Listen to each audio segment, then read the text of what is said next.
Okay, so this is the Tom680 keyboard. As you can tell, it is not a full-size keyboard or even a TKL. There's significantly fewer keys on there. Normally, you would make up for that with the function key you see down here, but I cannot find anywhere online that has what the functions are mapped to on this. But you win some, you lose some. A lot of the keyboards I've been experimenting with recently, like this Nyquist from Keybio, which I love. I'm a big proponent of ortholinears now. They have QMK programming, which means that you can actually program each individual key to whatever you want it to be. Basically, you overwrite the firmware, and the QWERTY layout doesn't have to be the QWERTY layout. Each letter can be programmed to each individual key, and so on. And then you can also create layers. So normally, if you think about it, if you hit this function key, a whole separate layer of functions can be overwritten onto what each of these keys does. And you can create those separate layers using QMK. Now, I don't think, at least from what I've been able to find, that this Tom680 is programmable. So there has to be a software for this. Well, I know there's a software for it, but it sets off all of my firewalls and antivirus software, so I don't want to use it. So I'm it'd be nice to know what the key mapping is here, but on the bright side, it does have most of the critical functions that you will use, like 90% of the time, if not more. You have the standard QWERTY layout. All the keys are here, the numbers. You have page up, page down, delete, which is, like, for my work, 99% of what I'm doing. And there's also a rotary encoder at the top right, which by default controls the volume of your system audio, and you can actually tap the button to hit play or stop it, which is really cool. I think that that functionality out of the box is pretty awesome. My microphone has gone cattywampus. And you also get your arrow keys, which is pretty neat. A lot of the smaller form factor keyboards don't come with that. And it's nice to have that, I have to say. And form and function-wise, I have to say that this is actually a pretty cool kit, too. So you get your choice of colors on this plastic case. And the case itself does not come with switches or keycaps. You have to provide those yourself. I believe I paid around like $65 or $68 for this thing, plus shipping. Something like that. And it was kind of neat because this actually came with foam that goes between the plate and the PCB. And there's also room on the bottom for foam, so I went ahead and stuck foam on the bottom too. And you'll notice this thing types quite quietly. It's a very quiet typing experience, which I enjoy, actually. I'm not a big fan of like that really clicky experience you get from like certain Razors and Gateron Blues. I prefer just hearing what the keys sound like against the plate, and even then being able to mute that just a bit typically is what I'm hoping to do. So yeah, this board, I just had some Gateron yellows lying around that came with another kit that I'll be discussing. And I just took them out of the other kit because I built that other kit for a friend. And so basically I had a Womir K66, and I also had a YC66, which is the same thing as the Womir K66. The only difference is it comes with an extra layer of acrylic on the top, so it kind of makes the switches seem a little bit more sunken down. And I just took them out of that because that one came with almost everything except for the keycaps. And that friend in particular wanted me to throw on something like a Gateron Cherry Red, like a lighter weight linear. So I ended up lubing up some Acco Vintage Whites for him. And I ended up throwing it on two boards, on the YC66 and the Womir 66, and sent them off to those friends. And those had similar problems. They had issues with not being able to be programmed. And additionally, because the case was stacked acrylic, the PCB sat right against the bottom plate. And if you wanted to mute the sound, or at least dampen the sound of your keyboard a little bit, there's no room for foam on the bottom to act as a sound dampener. Luckily, those actually had a relatively deep sound, which shocked me with the vintage whites. And I was pretty happy with the way those turned out. And they also have the benefit of having like a frosted white acrylic, which I can throw some footage on into the video. And I felt like the RGB played a little bit better in those. I have to assume the RGB is programmable here, but I don't know what the heck it does. So I don't know how to program it. I know how to turn the effect up and down, the brightness. Function arrow up and down seems to do that. But I don't know how to change the effect itself, so it's stuck with just tracing wherever I hit a key, and then it sends out an RGB light, as you can see in some of the video that I shot so far. And those ones had much more controllable RGBs, and they had a key map available on the store page, so it was very easy to figure out what it took to kind of modify them to the way you wanted them to be. But critically, they did lack some of the functionality. Well, I shouldn't say that. They had a lot of function keys. But you basically have to memorize the function keys, whereas I feel like it's a little bit more intuitive to figure out. Let me stop this recording. It's a little bit more intuitive to figure out what the knob does. Volume makes sense. Tapping it to play and stop makes sense. The rest of it is still a mystery to me.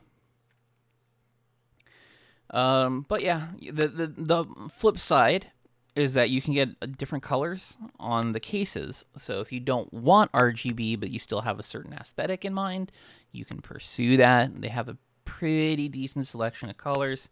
And assembling it's actually not that difficult if you don't plan to futz around with it.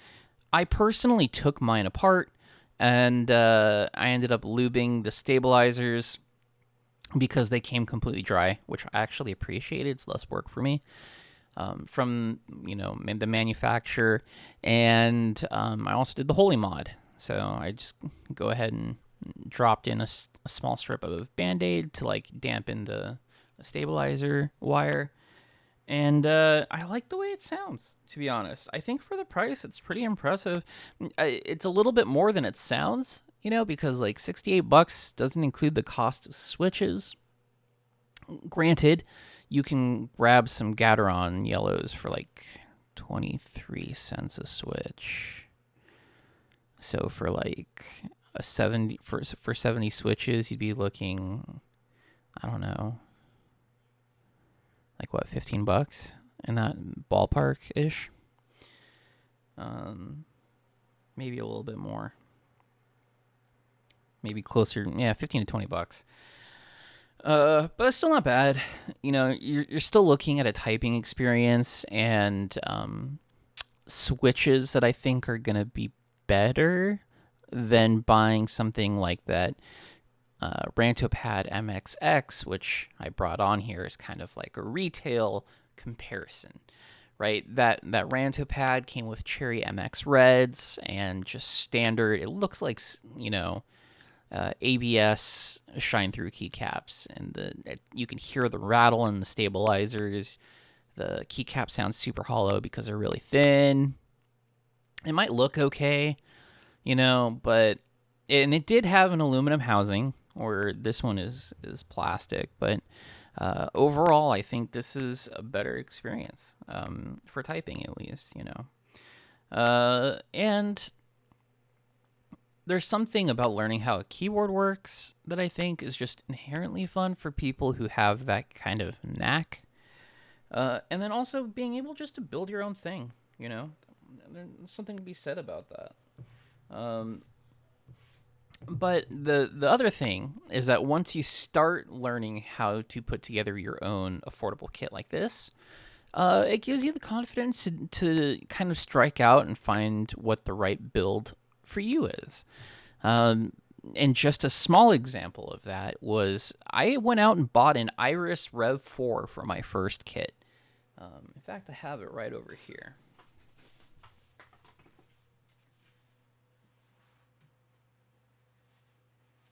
And after much practice and getting used to it, after much practice and getting used to it, I realized I actually quite liked the form factor and even the ergo layout. It was pretty nice. It takes some getting used to. But I needed more keys. I found that a lot of times I was having to cycle through layers to find keys that I would use more often than I expected. And that's how I ended up on the Nyquist, which I've been loving so far, to be honest. There's a few things I would change. If I could get like Nyquist level keys with a more ergo design, that would be like best of both worlds.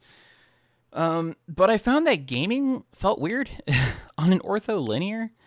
I can't explain why. It just feels less natural.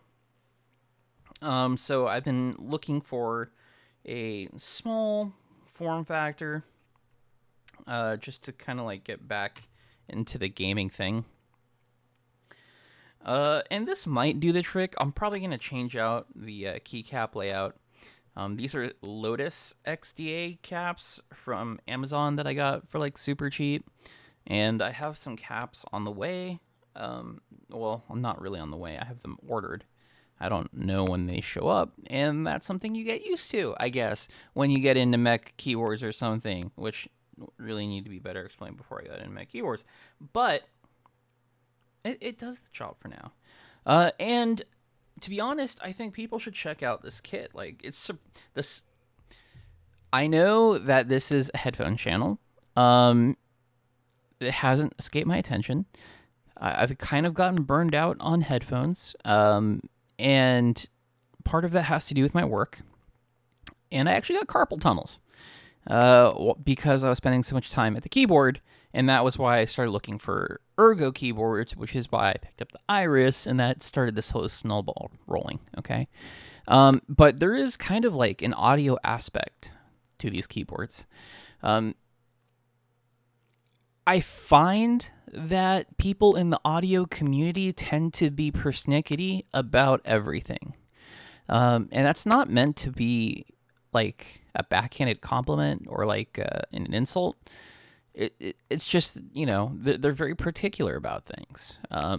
Some people are like super particular about like tube amps. Some people are particular about like, planar dynamic headphones. That exists in keyboards too. I'm finding, for myself specifically, I'm kind of chasing the sound of the keyboard just as much as I'm chasing the feel. Which is interesting for me because normally for me, keyboards was always a tactile thing. Like, how does it feel in the hands? I'm a heavy typer and I was bottoming out quite a bit.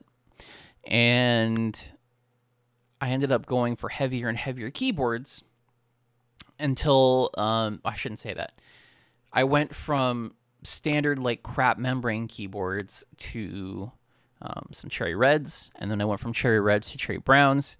And from cherry browns, I was like, hey, this tactile thing is kind of cool, but it feels like mush and it's not very heavy. So I went out to glorious GMMK modular something mechanical keyboard. And I ended up buying some like really heavy tactile switches from Kale or Gatoron or something. And I loved it. Bottoming out did not was not so hard on my hands as it had been using lighter switches. And for me, at that point, it was still a tactile thing. But like as I got into using keyboards, something still felt off. And it wasn't until I started watching YouTube videos where people are like, hey, this is the sound you get. This is the typing sound. And sure, it's an ASMR experience for some people. But for me, it was just like, well, I have to listen to this for 8 hours while I'm working because I'm just typing. So it might as well be something I enjoy listening to. You know, even with headphones on, you can still hear it. You can still feel it through your body too. But so I don't know about you. Or what drives you to watch a video on a cheap, let me rephrase that, on an affordable keyboard kit. Now that Rantopad that I showed off earlier ended up being around like $50 to $60 when I bought that on eBay a couple years ago. So the price is pretty similar to this Tom680 kit. And in every way, I think the keycaps, I have to admit the aluminum frame on the Rantopad is like really sturdy. But being able to hot swap, by the way, this is hot swappable. If you want to take out the key switches and put in new switches, you can totally do that. Being able to swap out the switches, the keycaps themselves, kind of knowing what the functionality is. I think it is programmable. I just don't really want to mess with the software that sets off all the red alarms in my antivirus software.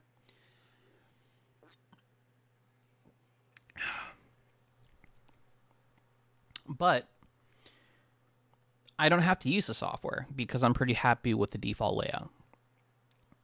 So I would highly recommend giving this kit a check out.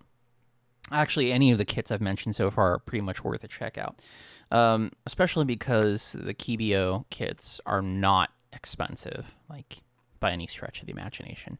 But I think if you're looking for something more traditional, just that takes up smaller space on the desk.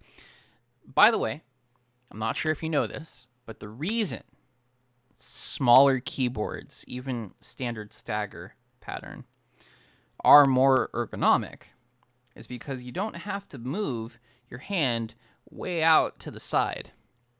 You can bring the mouse in closer, so your arms are in a more natural position. And that's the basic gist of it, right? There's no numpad.